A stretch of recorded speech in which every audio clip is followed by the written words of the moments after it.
Hello दोस्तों, स्वागत है आपका हमारे इस यूट्यूब चैनल पे। आज हम करेंगे कोऑर्डिनेट ज्योमेट्री का जो हमने चैप्टर सीरीज शुरू की हुई थी और उसका हमने सेक्शन फॉर्मूले के 2 क्वेश्चन सॉल्व किए थे यहाँ पर। तो थोड़ी सी वीडियो लंबी हो जाती है, तो भाई मैं चाहता हूँ कि वीडियो शॉर्ट रहे और आपको समझ भी इजीली आए। ठीक है, तो हम अगले क्वेश्चन सॉल्व करते हैं और मैं आपको एक क्विक रिव्यू देना चाहता हूँ कि हमने क्या क्या पढ़ा था। हमने पढ़ा था एक सेक्शन फॉर्मूला क्या होता है, ठीक है, जिसमें हमने फॉर्मूलेस का देखा था और हमने देखा था मिड पॉइंट फॉर्मूला कौन सा होता है। ठीक है, फिर हमने एक क्वेश्चन किया था जहां पर इन्होंने पूछा था कोऑर्डिनेट्स फाइंड करने हैं पॉइंट्स के, जिसमें इन्होंने रेशो दी हुई थी और 2 पॉइंट्स दिए हुए थे। ठीक है, अगर आपको नहीं समझ आए तो आप एक बारी पुरानी वीडियो देख लेना हमारी प्रीवियस, जिसमें मैंने ये एग्जाम पूरी एग्जैक्ट वे से समझाया आपको। ठीक है, और दूसरे क्वेश्चन में हमने एक क्वेश्चन दिया था जिसमें इन्होंने पूछा था, एक सर्कल था और डायामीटर दिया हुआ था। ठीक है, और हमें पॉइंट ए फाइंड करना था। पिछले क्वेश्चन में हमने सेंटर वाला पॉइंट फाइंड किया था, अब हमने ए वाला पॉइंट फाइंड करना। तो वो भी हमने वीडियो सॉल्व क्वेश्चन कर चुके हैं, तो आप एक बार देख लेना। अब हम करेंगे find the ratio in which line segment join. अब नया क्वेश्चन पे आते हैं जहां पर इन्होंने बोला find the ratio in which line segment join the points ये एंड ये डिवाइडेड बाय -1,6। भाई इन्होंने रेशो पूछ ली। रेशो पूछ ली, इसका मतलब कौन से क्वेश्चन का क्या चीज पूछी है? M1 and M2। मैंने आपको बोला था कि सेक्शन फॉर्म जब भी रेशो पूछी हो या रेशो का क्वेश्चन हो, उसमें सेक्शन फॉर्मूला या मिड पॉइंट फॉर्मूला ही लगता है। तो अब इसमें इन्होंने रेशो पूछ ली हुई है। ठीक है, हमें 2 पॉइंट्स दिए हुए हैं, कौन कौन से हैं? -3,10 एंड 6,-8। ठीक है, और इन्होंने बोला डिवाइड कर रहा है। भाई डिवाइड कौन सा पॉइंट कर रहा है? -1,6, मतलब सेंटर वाला जो भी पॉइंट है, कोई भी रेशो में होगा, मुझे नहीं पता, वो -1,6 है। मैंने लेट कर लिया, तो हमारे पास ये ए हो गया, ये ओ हो गया एंड ये बी हो गया। इन्होंने रेशो पूछा। ये चीज ध्यान रखना, जब भी कोई क्वेश्चन में रेशो पूछी होती है, जब भी कोई क्वेश्चन में इन्होंने रेशो पूछी होती है, तो हम लेट करते हैं, let the ratio B K/1। हमेशा ये लेट करना, हमेशा, इससे अलावा कुछ भी नहीं करना, नहीं तो क्वेश्चन ही नहीं सॉल्व होगा। जब भी हमें रेशो पूछी होती है फाइंड करने को, तो हम रेशो कौन सी लेट करते हैं? K/1। मतलब हमारे पास K/1 रेशो आ गई और हमारे पास M1 की वैल्यू क्या आ गई इसमें? अब K, M2 की वैल्यू क्या आ गई?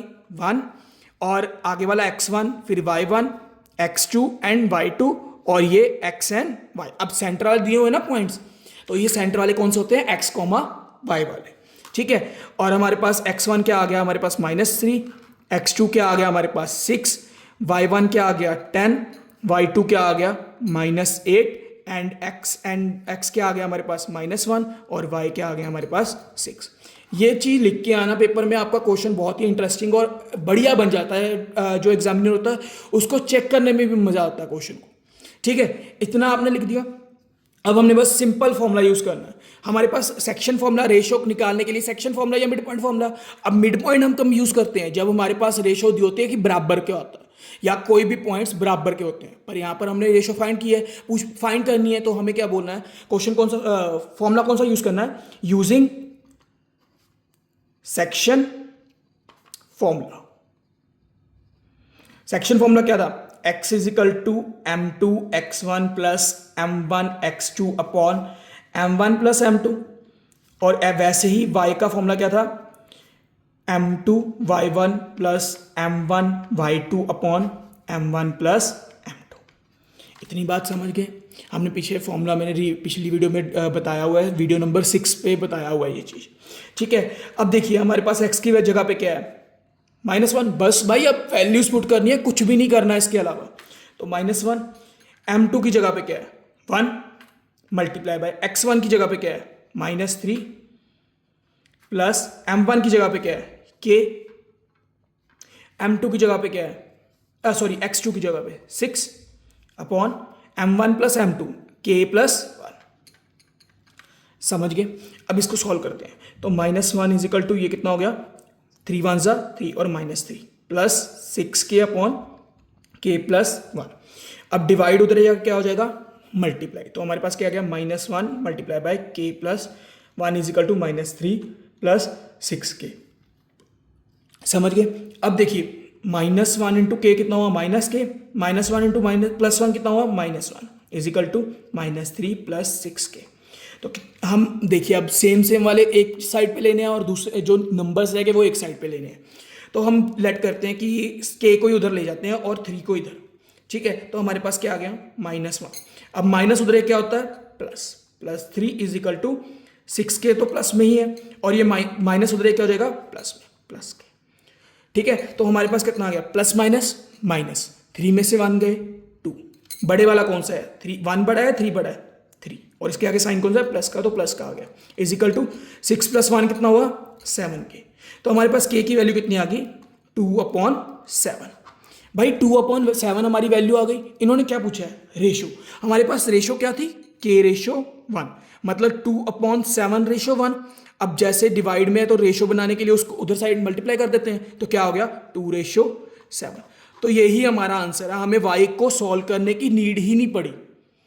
ठीक है, हमें रेशो फाइंड करने को बोला था, रेशो हमने इस मेथड से फाइंड कर लिए। समझ गए? भाई नहीं समझ आया तो मुझे दोबारा से बोल देना, मैं वीडियो दोबारा से बना दूंगा, मुझे कोई प्रॉब्लम नहीं है। पर ये चीज़ आपको समझ आनी चाहिए, क्योंकि आपको समझ आएगी तो भी मुझे अच्छा लगेगा। अंडरस्टूड? मूव करें नेक्स्ट क्वेश्चन पे।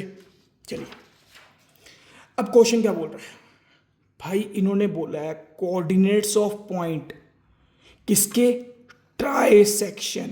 नया वर्ड आ गया try section of the line joining the segment ये एंड ये। हम ना पता है ट्राई सेक्शन का मतलब क्या होता है, कुछ आइडिया हो? पहले तो हम क्वेश्चन में ना पॉइंट्स लिख देता हूं मैं, यहां पर ए और यहां पर बी।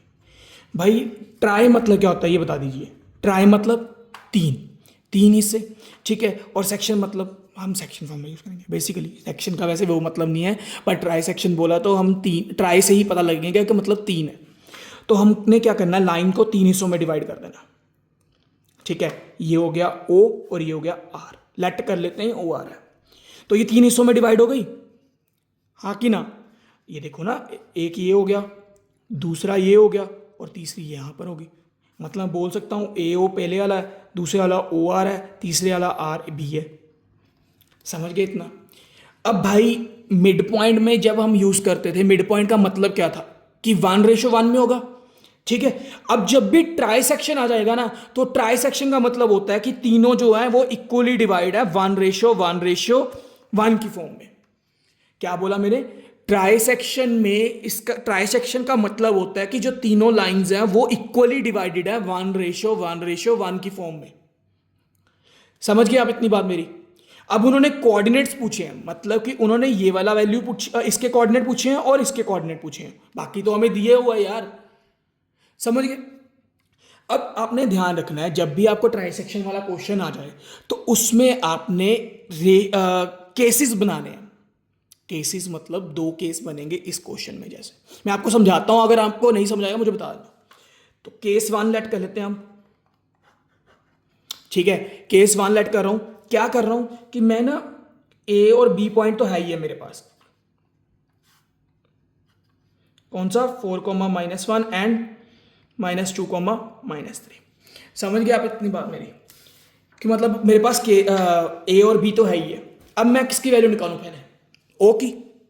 तो O पॉइंट मेरा यहां पर कहीं है और O के पॉइंट के मैं X, Y लेट कर लेता हूं, इसके जो सेंटर वाले पॉइंट्स हैं। ठीक है, अब मुझे ये बताइए कि OA जो पॉइंट है, OA की रेशो कितनी है? OA की, सिर्फ OA की, O और A की या AO की सिर्फ कितनी है? 1। तो मैं यहां पर 1 लिख दूं, डॉट डॉट रेशो मतलब। ठीक है, O और B की रेशो कितनी है? O यहां पर है, O यहां पर है, B मेरे पास ये है। कितनी रेशो में आ रहा है? 1 और 1, 1 और 1 मतलब कितना हुआ? 2। मतलब कि O भी कितना हो गया? 2। समझिए, इसमें यहां पर R को भूल जाओ, R को हम भूल गए, रह गया AO कितना 1 और OB कितना है 2। इन दोनों को मिला के 2 बन गया ना। समझ गए? पता लग गया इतना आपको? और दूसरे केस में हमने क्या करना है, यहां पर मैं साइड पे लिख दूं, केस 2 अपने आप सॉल्व करके मुझे कमेंट सेक्शन में आंसर बताना। मैं केस 1 सॉल्व करवाऊंगा आपको, केस 2 ड्रॉ कर देता हूं आपको पॉइंट्स। ये है ए, ये है बी, और ए कितना दिया हुआ है 4, -1 एंड बी कितना दिया हुआ है -2, -3। अब इसमें मुझे क्या फाइंड करना है, आर। ठीक है, और आर बी में डिफरेंस कितना है 1 का, और ए आर में कितना है 2 का। तो मतलब रेशियो क्या बन गई 2:1।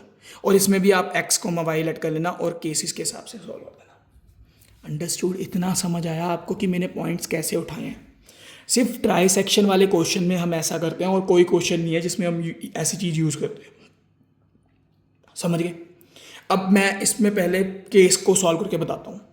भाई कुछ भी नहीं रहा, अब क्वेश्चन को सॉल्व करने का मेथड वही है कि हमने सेक्शन फॉर्मूला यूज़ करना, और कुछ भी नहीं है, कुछ भी नहीं। ठीक है, चलो सॉल्व करके बताता हूँ। ये क्या हो गया हमारे पास m1, और ये क्या हो गया m2। ये x1 y1 x2 y2, और ये x, y। तो हम पहले x सॉल्व करते हैं। तो x का क्या होता है m1 प्लस m2, m1 और m1 x2 plus m2 x1 upon m1 plus m2, यही होता है। और x फाइंड करना है, और m1 की जगह पे क्या है 1, x2 की जगह पे -2, प्लस m2 की जगह पे क्या है 2, और x1 की जगह पे क्या है 4 upon m1 plus m2 1 plus 2। तो कितना हो गया ये -2 प्लस 8 अपॉन 3। तो कितना हो गया ये -6 प्लस 6 सॉरी अपॉन 3। अब +6 कैसे आया, प्लस माइनस माइनस, 8 में से 2 गए 6, और साइन बड़ा कौन सा, ये बड़ा था ये बड़ा 8 वाला। तो 8 के आगे साइन कौन सा प्लस था, तो प्लस का। ठीक है, 3 1 3 3 2 6, मतलब x की वैल्यू कितनी आ गई मेरे पास 2। अब वैसे ही मैं y की वैल्यू कोऑर्डिनेट्स फाइंड, y का पॉइंट्स फाइंड करूंगा। तो क्या फॉर्मूला है, y is equal to, formula मैं लिखना रहने दूँ, सीधा सॉल्व कर दूँ, ट्राई करना आप, अगर नहीं आएगा तो फिर मैं भैया तो बैठे ही हैं आपके।